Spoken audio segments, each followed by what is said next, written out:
Jack, sweetheart, can you run down to the basement and fetch me some more flour? I asked my son, who had just come downstairs for breakfast. He plopped himself down onto one of the kitchen chairs and shook his little head. No, I can't. I craned my neck to look at him from the pancake mix bubbling on the stove. He seemed fidgety and pale, not at all like his usual self. Why not? He stared at me, his eyes wide. There are ghosts in the basement, Mum. Oh, don't be silly. Ghosts aren't real, sweetheart. Or even if they were, they only live in really old abandoned houses, much older than ours. Jack became very silent, watching me as I poked at the batter in the pan. That's not true, is it? His voice was earnest and eerily calm, sending chills down my spine. Of course it's true, I assured him. Think about it. What is a ghost? Jack thought for a moment. Someone who's dead. And I nodded. Yeah, exactly. No one has died in our house. We bought it brand new last year, remember? So we can't have ghosts.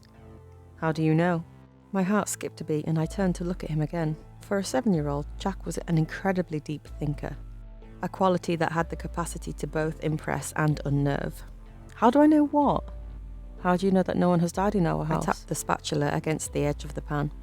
Well, wouldn't we know if anyone had? Hey, darling, can you just please go and run down and get that flour for me, please? These pancakes are just breaking apart. There was a pause. No, Mum. I sighed impatiently. Jack, your father's downstairs. The light will be on. Go on, there's no ghosts. Just trust me. But Jack sat there, kicking his little legs under the table, visibly uncomfortable. This had never been a problem in the past, and I couldn't really think of any reason for it, aside from some silly horror story his friends had probably told him at school. Look, how about I call your dad to come and get you, I said, making my way towards the basement door. No, Mum, no, don't. He jumped to his feet, dashing after me and gripping the hem of my apron. Don't call Dad. Why?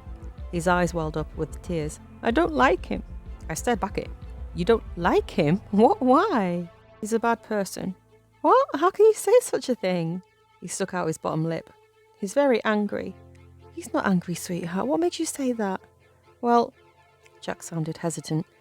Yesterday, after school, I went down to the basement to ask for some help with the pasta, and he was yelling at a lady, and then he hit her. I froze.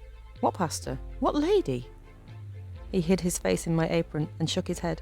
I don't know. I put my hands on his shoulders and kneeled in front of him. Jack, can you tell me what happened? My husband was a stay-at-home dad and normally spent his time tinkering in the garage. His only responsibilities were keeping the house tidy and taking care of Jack after school. I always worked late and usually came home long after my son went to bed. Dad always has a new lady in the basement when I come home from school. I'm not allowed to go down there, but I hear them. He says I have to get my own dinner, but last night I forgot to turn off the stove and some water got on my arm.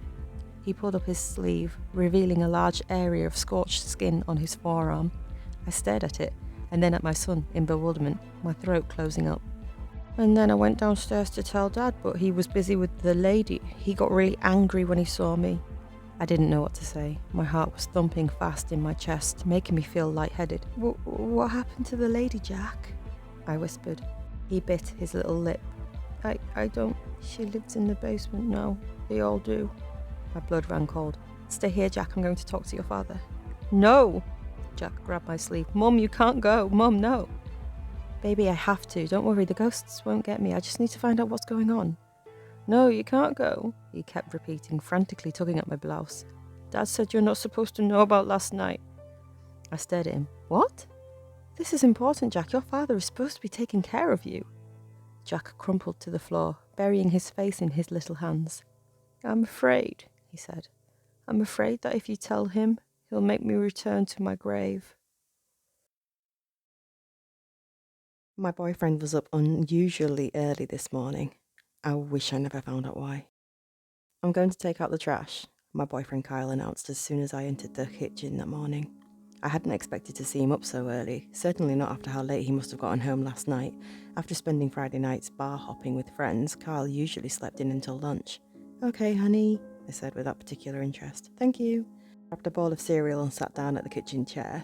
I wondered if he'd returned home earlier than the previous night and I just simply missed it. I mean, I normally woke up as soon as he put the key in the door, but perhaps that night he'd been particularly quiet. Or maybe he'd just stayed with one of his friends. How was your night? I asked, as soon as I heard the front door click shut. What time did you get home? Silence. I raised my head from my bowl, waiting for him to emerge around the corner, but The corridor was empty. Honey? I tried again. Kyle appeared in the doorway, his expression unreadable. He didn't look disorientated or drunk, but he didn't seem quite right either.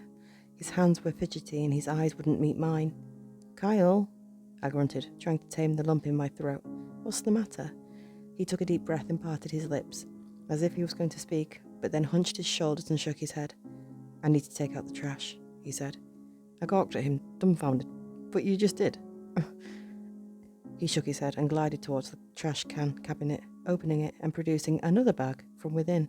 Then, just like the previous time, he turned on his heel and disappeared out from the kitchen. This silent treatment was very unlike Kyle. Had something happened during his night out? Had I done something to upset him? And where were all these bags coming from? As soon as I heard the front door shut, I leapt out of my seat and threw the cabinet open, expecting to... Well, I'm not entirely sure what I was expecting. Either way, it was empty. What's going on? I asked him when he returned 5 minutes later, the same empty look in his eyes. Do you want to talk about it? He looked dubious. Kyle? Okay, but first, let me take out the trash, he said. My stomach lurched as he flung the cabinet open again and pulled yet another trash bag out. What the hell? I began, subconsciously pinching my arm as if to ensure I wasn't dreaming. What are all these bags?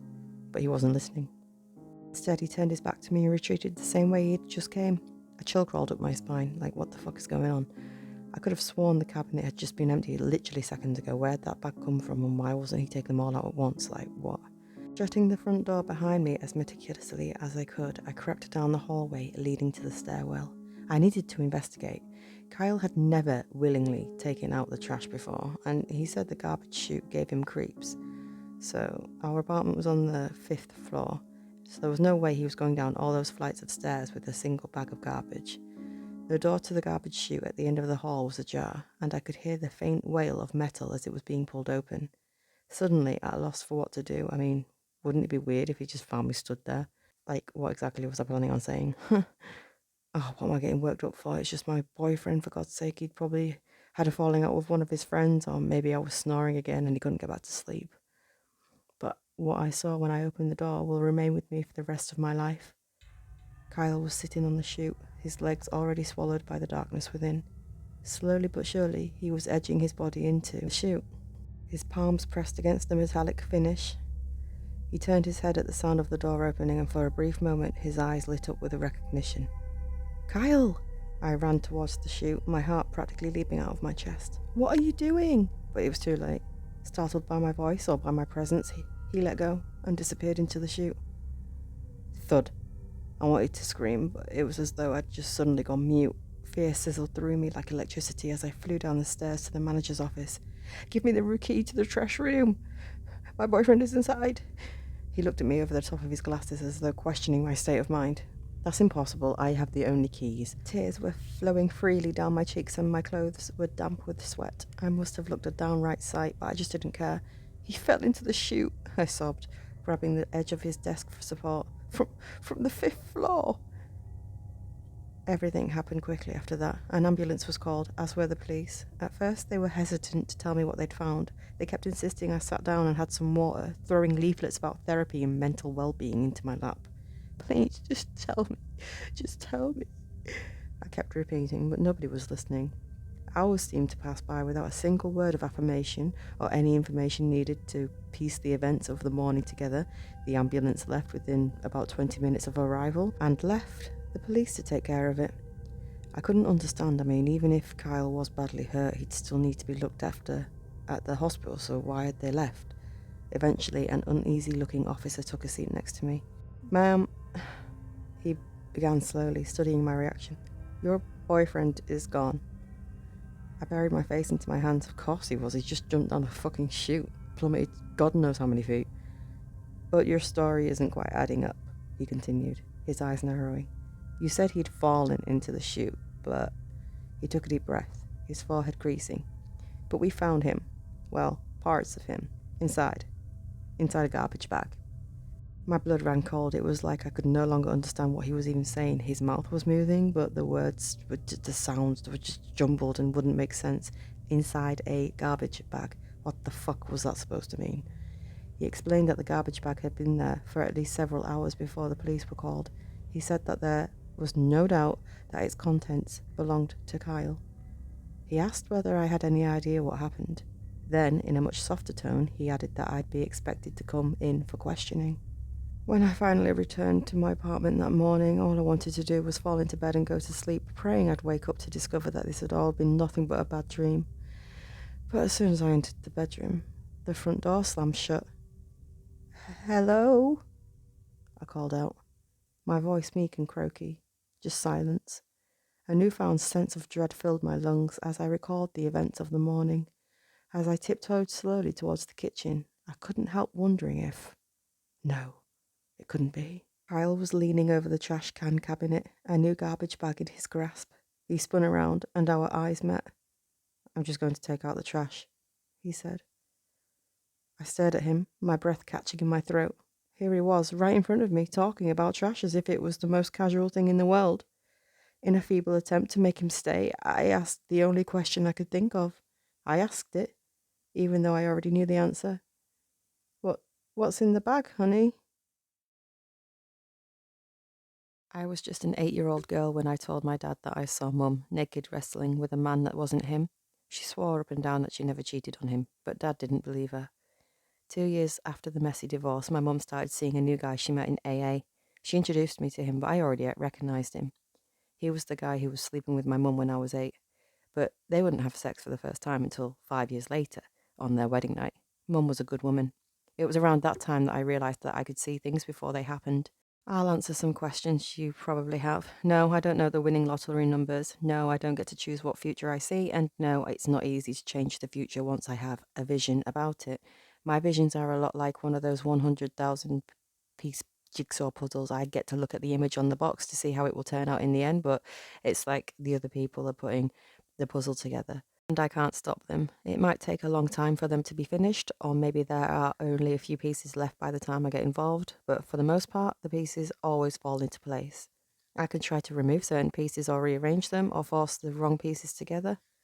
Sometimes I do end up changing the future for the better. Other times, all I have ever accomplish is making the final result a lot sloppier, and sometimes nothing changes no matter what I do. When I was in high school, I had a vision of a close friend dying in a car crash. I went to the party where I knew he would get too drunk to drive, but tried to drive anyway, so I stole his keys. He decided to take his girlfriend's car instead, along with his girlfriend. My original vision saw him dying shortly after running off the road, but since I intervened, he instead T-boned a minivan at 90 miles per hour, killing himself, his girlfriend, and the father of 4 in the other car. Like I said, sometimes when I try to change what is already supposed to happen, it ends up coming out a lot sloppier. There is always a chance that I can make things worse, so I usually try not to change things. But there are some things that I can't let play out no matter what else may happen. I was once at a restaurant and I recognised the couple across from me from one of my visions. In my vision, I was watching a news story about a beautiful young woman who was cut up into pieces and left in plastic black bags all over the city, and this was her. It was her. The news story then went on to show the man who murdered her, and it was him, and from the looks of it, she was falling head over heels for this creep. I sent him drinks, and I flirted with him aggressively until he lost interest in her, which made her storm off in humiliation. I'm sure she hated me for doing that, but if she knew what she was headed towards, I'm sure she'd be glad that I intervened. I looked her up some time after that. She's a practicing nurse now. She's alive, still alive, has a boyfriend. Last time I checked, he proposed to her. He seems like a much better guy than her date even pretended to be. And speaking of that monster, I never saw him in the news, which hopefully means he hasn't killed anyone. Or he just hasn't been caught. I hope I never get to find out which. It's so much worse being a woman with this gift, especially because I don't want to be alone forever. After I caused my mum and dad to split up, I prayed every night that they'd get back together.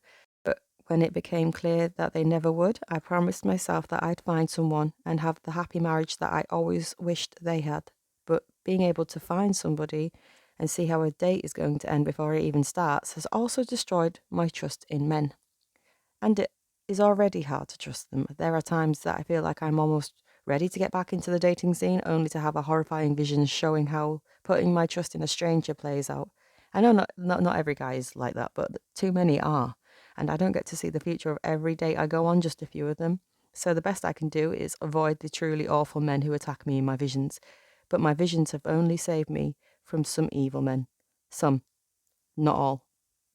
But I won't need to worry about other men anymore because I know who I will end up marrying. I've had a vision of a moment we share together sometime in the future. In it, he's wearing my father's wedding ring that I will give to him when I propose. Most guys are put off by a woman proposing, but not him. He has curly, dirty blonde hair and light blue eyes, and they're full of tears as he kneels on my chest and covers my face with a pillow and holds it there until I eventually stop moving. Seeing a vision of my own death never gets any easier to process, no matter how many times. I often think about all the ways I could die just like everybody else does, but it's so much worse when you are shown the completed puzzle like that, especially when you don't know how many pieces are left before it becomes a reality. But there's one thing in the vision that makes it stand out from any other one I've ever had before. Any other time I've had a vision of my own murder, my face always looks the same when I finally die. It's unmistakable, even after the shock or the fear or the confusion or the bleeding. I always die with this regretful look on my face, but not in that vision. Right before the man with the dirty blonde hair lays the pillow on my face, I look peaceful. I look ready. I look happy. I look like I know what is going to happen, like a woman with no regrets. A woman who feels safe and listened to and has been loved for years and years and years, and I finally look like something that could never be explained. I keep thinking about the way that I look in that vision. In the entire 32 years of my life, I have never felt anything close to what I think I could feel in those last moments alive. I never thought I would be ever so happy. I've only ever imagined a deep, deep misery at the end of the line for me, as hopeless as it was lonely. I have spent my life convincing myself that my death would only be as painful and terrible as my life has always been, and I saw no way out. And I've tried to take my own way out multiple times. I want to feel the way that I felt in the vision, and I know it's possible. No, it's guaranteed. All I have to do is accept it and not try to change the future that I've already seen. I can get all the things I want in life, I just have to die. I want to be clear, I am terrified of dying, but I am more terrified of living a life that never gets to experience that one fleeting moment of happiness. I'd rather risk dying happy than survive being unhappy. I don't know if you'd understand unless you've lived my life. I don't know if anyone could. I found the dirty blonde man in my vision, and I've been dating him for a year now. He's so funny and kind, and he makes me feel so heard and supported. We've had our ups and downs, but we always come back together to talk things out. I love him, and I know he's the one. I know he's the one. I'm actually going to propose to him as soon as I'm done writing this. I'm going to offer him my dad's wedding band, of course. I'm pretty sure he's going to say yes.